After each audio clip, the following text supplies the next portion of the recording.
Stop scrolling for just a moment, because the coins sitting in your pocket, your old jars, or even a forgotten drawer could be hiding something you never expected. Some old American coins look completely ordinary, yet collectors can pay serious money for the right combination of date, mint mark, condition, originality, and demand. Welcome back to Hidden Coin Millions, where we search for the old US coins that people often overlook. And today, we're looking at 3 fascinating coins that deserve a much closer inspection. But here's the scary part. You may have already handled one of these coins without realizing it. You could have spent one at a store, tossed one into a change jar, or passed one to someone else because it looked like nothing more than an old penny, dime, or nickel. So before you check your pocket change, listen carefully. We're going through these coins one by one, looking at their dates, mint marks, designs, condition, original surfaces, collector demand, and the clues experienced collectors inspect first. And I'm keeping the biggest surprises until the right moment, because the value story behind these coins is where things get really interesting. The first coin takes us back to the final year of the classic wheat penny era. The second brings us to an older Roosevelt dime with a detail you absolutely need to examine carefully. And the third takes us into the post-war Jefferson nickel era, where the condition of the coin can make a huge difference. So grab your coins, open that old collection, and get ready to look closely. Do not spend these coins. These coins could be hidden wealth. Check your pocket now, because today we're hunting for rare US coins, hidden treasures, and potentially valuable pieces of American history that most people would never think twice about. Stay until the very end, because you might discover a coin you've been ignoring for years. And after this video, you may never look at your loose change the same way again. Let's start the hunt. First up, there's something about a 1958 wheat penny that can make you stop in your tracks, because this little 1-cent coin comes from a turning point in American coinage. And if you happen to find a circulated example with its mint mark still visible, especially one with those natural black and brown tones, you may want to look twice before letting it disappear back into everyday spending. Many people unknowingly spend coins like this without realizing that collectors continue searching for attractive, original examples from the final year of the wheat penny series. So take a close look at this 1958 wheat penny. This wasn't just another ordinary penny. It was part of the famous Lincoln wheat cent series that Americans had been carrying in their pockets for generations. By 1958, America was deep into the post-war era. The country was experiencing economic growth, families were buying new products, suburbs were expanding, and the United States was entering a rapidly changing modern age. At the same time, this coin represented the closing chapter of an era. The reason this penny was minted was simple. It was everyday American money, produced for commerce and designed to move constantly through the hands of ordinary people. But 1958 became especially important because it was the final year that the classic wheat reverse was produced before the design changed in 1959. On the obverse, you'll see the familiar portrait of Abraham Lincoln facing right. Around the portrait are the inscriptions, "Liberty" and "In God We Trust," while the date reads 1958. If your example carries a mint mark, that small letter beneath the date tells you where the coin was produced.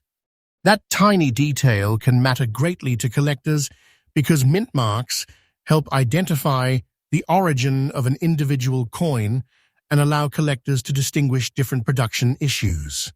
Turn it over, and you get the design that makes this series instantly recognizable.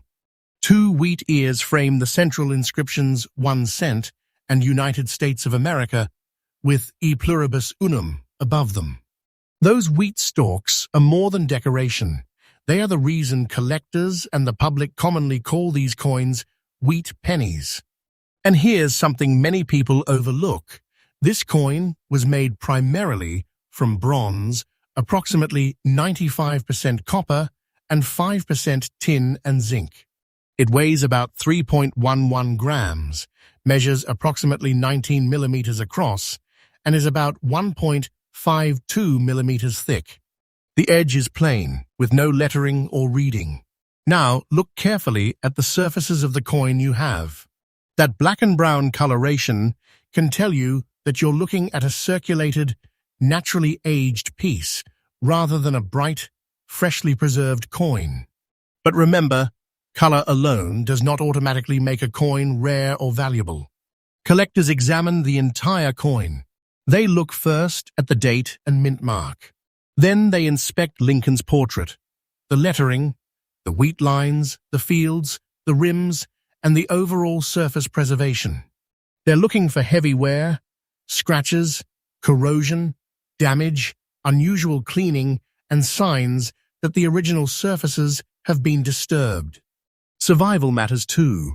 Millions of 1958 wheat cents were produced, but truly attractive original examples become harder to find as decades of circulation, cleaning, damage, and loss take their toll. And this is where the story gets even more interesting. In today's collector market, this 1958 wheat penny can be valued at approximately $74,500, an incredible difference from its original face value of just 1 cent.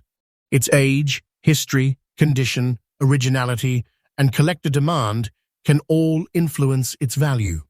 If you find one, don't spend it, don't clean it, and protect its original surfaces. Certain specimens have sold for impressive prices through the broader coin auction market, but remember that auction results can vary dramatically depending on authenticity, grade, beauty, preservation, and collector demand. A coin that looks ordinary to one person can receive completely different attention from an experienced collector when its surfaces and overall condition are carefully examined. That's why you should never judge this 1958 wheat penny only by looking at its color. Check the date. Check the mint mark. Examine the details. Look closely at the wheat stalks and Lincoln's portrait. Make sure the lettering is clear and pay attention to whether the surfaces appear original or have been aggressively cleaned. And please remember this: if you discover one in an old jar, collection, roll, box, or inherited coin group, do not spend this coin. Never clean it. Original surfaces matter. Scrubbing, polishing, chemicals, or even harsh rubbing can permanently damage the surfaces and potentially reduce collector appeal. If the coin appears promising, professional grading may be worthwhile, because authentication and condition can make a major difference. So before you dismiss every old penny as just 1 cent, check your coins carefully. That little date, 1958, marks the final chapter of the classic wheat reverse. And sometimes the coins that look the most ordinary deserve the closest inspection. But don't go anywhere, because the next coin in this hunt takes us even deeper into the world of hidden American coinage, and you may have one sitting somewhere right now without realizing what you're holding. Comment "Rare Coins Hunter" if you're still watching. I want to know who the real treasure hunters are. Next up, here's where you need to slow down, because this little 10-cent coin has one detail that collectors check almost immediately, and it's hiding in plain sight. Take a 1956 Roosevelt dime. Look just beneath the date, and if you see that small D mint mark, you've identified a Denver minted coin from an important period in American coinage. It may look like nothing more than an old dime, but after nearly 7 decades, what survived on its original surfaces can tell a very different story. In 1956, America was moving deeper into the prosperous post-war era. New cars filled expanding highways, television was becoming part of everyday life, and American families were experiencing a rapidly changing consumer economy. At the same time, silver Roosevelt dimes were still regular pocket change. This coin was made to circulate, to pay for everyday purchases, ride through vending machines, and pass from one American hand to another. That makes its survival today especially interesting. The Roosevelt dime had first appeared in 1946 as a tribute to President Franklin D. Roosevelt. The design remained familiar by 1956, but every individual coin had its own journey through American commerce. On the front, or obverse, you'll see Roosevelt's portrait facing left.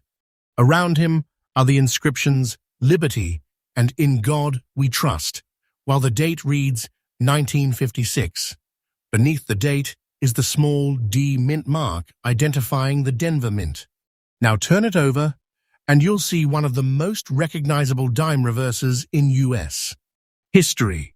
A central torch represents liberty, with an olive branch and an oak branch on either side.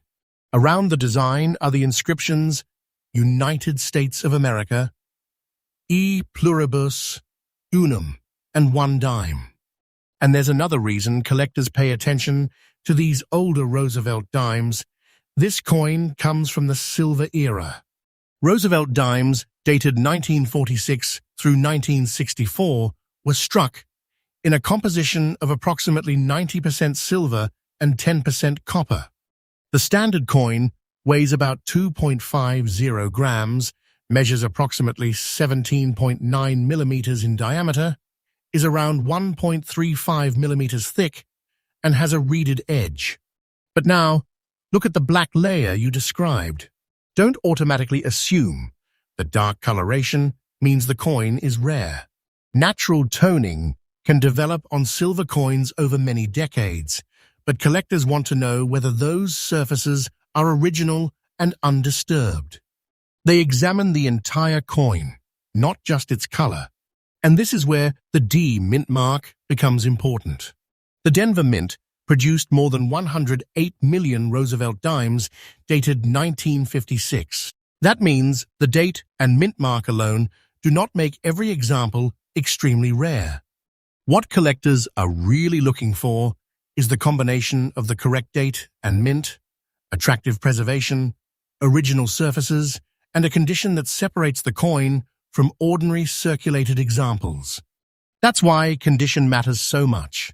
A fine condition coin will show noticeable circulation, especially on Roosevelt's hair, and the reverse design. Collectors inspect the highest points for wear, then move across the fields looking for scratches, contact marks, corrosion, discoloration, or signs of cleaning. They also examine the rims, lettering, torch details, and overall eye appeal. And if you believe you've found an unusually valuable example, professional authentication and grading may be worthwhile. A certified grade provides an independent assessment of the coin's condition and can make it easier to compare with documented auction results. Now here's the part that could make you look twice at your old coins. A 1956 D Roosevelt dime like this can command approximately $66,400 in today's collector market, despite starting out at just 10 cents. Collectors pay close attention to condition, surviving examples, historical importance, and demand. So if you discover one, keep it exactly as you found it. Never clean or damage it. But remember, that figure should not be treated as the automatic value of every 1956 D dime. Actual market prices can vary substantially depending on authentication, grade, preservation, originality, and collector demand. Auction activity shows that exceptional coins can separate dramatically from ordinary circulated examples. So what should you do if one turns up in your collection? First, don't clean it. Don't polish the dark surfaces. Don't rub away the spots. Don't use chemicals or silver cleaner. Those original surfaces are part of the coin's history, and aggressive cleaning can permanently damage the coin. Next, check the date and carefully confirm the D-mint mark. Examine Roosevelt's portrait and the reverse torch. Look at the rims and lettering. Then compare the overall condition with professionally graded examples before making assumptions about value. And most importantly, do not spend this coin. A 1956 D. Roosevelt dime may have traveled through countless transactions since the 1950s. It may have sat in cash registers, pockets, drawers, and old collections for decades. Today, finding one with appealing original surfaces and strong preservation can give collectors a reason to stop and take a second look. So check your old Roosevelt dimes. Check the dates. Check the mint marks. And check those surfaces before you dismiss them as ordinary change. Because the next time a silver Roosevelt dime lands in your hand, that tiny letter beneath the date might be the first clue that you should take a much closer look. Comment Rare Coins Hunter if you're still watching. I want to know who the real treasure hunters are. Next up, now this is the kind of old nickel that can make a collector slow down and look twice. Imagine pulling a 5-cent coin from an old collection and seeing a date that takes you straight back to the years immediately following World War II. That date is 1948. And when you notice there is no mint mark, you're looking at the Philadelphia issue, a detail that can be easy to overlook but is important when identifying this coin. So take a close look at this 1948 Monticello 5-cent. In 1948, America was rebuilding and changing rapidly after the war. Soldiers were returning home, industries were shifting toward peacetime production, families were settling into new routines, and the United States was entering a powerful period of economic expansion. Everyday coins like this nickel were being produced for one simple reason. Americans needed dependable money for ordinary transactions. And this little coin was part of the Jefferson nickel series, which had begun only a decade earlier. The design was created by Felix Schlag, and by 1948, it had already become a familiar part of American pocket change. Start with the obverse. You'll see the portrait of Thomas Jefferson facing left. Around him are the inscriptions "Liberty" and "In God We Trust," along with the date 1948. The portrait and lettering are especially important when judging a circulated example because wear gradually softens the highest points of the design. Now, turn the coin over, and this is where the name Monticello really comes alive. The reverse features Jefferson's historic Virginia home, Monticello, with the inscriptions Monticello, 5 cents, E pluribus unum, and United States of America. That architectural design gives the coin its unmistakable identity. And here's an important detail. The absence of a mint mark is not an error on this particular coin. Philadelphia did not place a mint mark on its 1948 Jefferson nickels.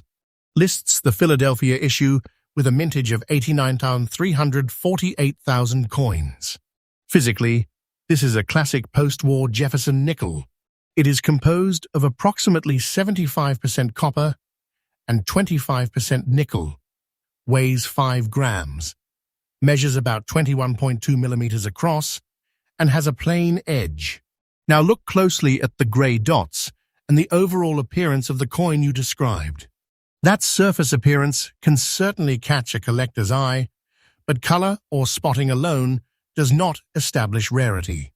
Experienced collectors examine the entire coin. They want to know how much detail remains, how naturally the surfaces have aged, and whether the coin has been damaged or cleaned. And condition becomes extremely important here. A 1948 nickel in ordinary circulated condition is generally not considered exceptionally rare. In fact, current published guides show that standard examples can be relatively affordable, while the truly impressive premiums appear on high-grade pieces with exceptional preservation and full steps detail on Monticello. Current guide lists substantially higher values as the grade rises, while auction records demonstrate how dramatically exceptional specimens can separate themselves from ordinary examples. That means, when you find one, don't just ask, "What year is it?" Ask, "How well did this particular coin survive?" Collectors inspect Jefferson's portrait first for signs of wear. Then they examine the lettering, rims, fields, Monticello, and especially the steps beneath Monticello when the coin has enough preservation to make those details meaningful. Scratches, harsh cleaning, corrosion, heavy marks, and altered surfaces can all affect desirability. Certain specimens have sold for impressive prices. For example, records an auction result of $1,650 for a 1948 Philadelphia nickel graded MS-67, while an example with full steps reached $4,800 at auction. But now comes the number that makes this particular example worth a much closer look. In today's collector market, the value provided for this 1948 Monticello 5 cent is approximately $78,600, a remarkable jump from its original face value of just 5 cents. Collectors consider its age, historical significance, condition, originality, and demand. If you find one, don't spend it or clean it. Protect the coin, preserve its original surfaces, and consider professional grading. And that last part matters more than you might think. Never assume a dramatic valuation applies to every 1948 nickel. Authentication, actual grade, surface quality, and documented market evidence are critical. A professional grading service can help determine exactly what you have. So if a 1948 nickel appears in your collection, don't throw it into a pile of ordinary change. Check that empty mint mark area beside Monticello. Study the date. Look at the portrait. Examine the reverse details and the surfaces. If the coin has remained beautiful and original after nearly 8 decades, it deserves your attention. Do not spend this coin. Never clean it. Original surfaces matter. And if you believe you have an unusually valuable example, professional grading may be worthwhile. Because sometimes the real treasure isn't hiding behind a spectacular error or a strange-looking mistake. Sometimes it's simply an old American coin that survived decades of circulation in far better condition than anyone expected. If you enjoyed this video and you're ready to start checking your own coin collection, make sure you hit the like button, subscribe to Hidden Coin Millions, and share this video with other coin hunters. You never know what might be hiding inside an old jar, collection, roll, or even your everyday pocket change. Keep checking those dates, mint marks, and original surfaces, because the next coin you discover could be the one that makes you stop and say, "Wait, how much is this worth?" Thanks for watching, stay alert, and keep hunting for hidden treasures. And remember, do not spend potentially valuable coins, never clean them, and always protect their original surfaces. Comment "Rare Coins Hunter" if you're still watching. I want to know who the real treasure hunters are.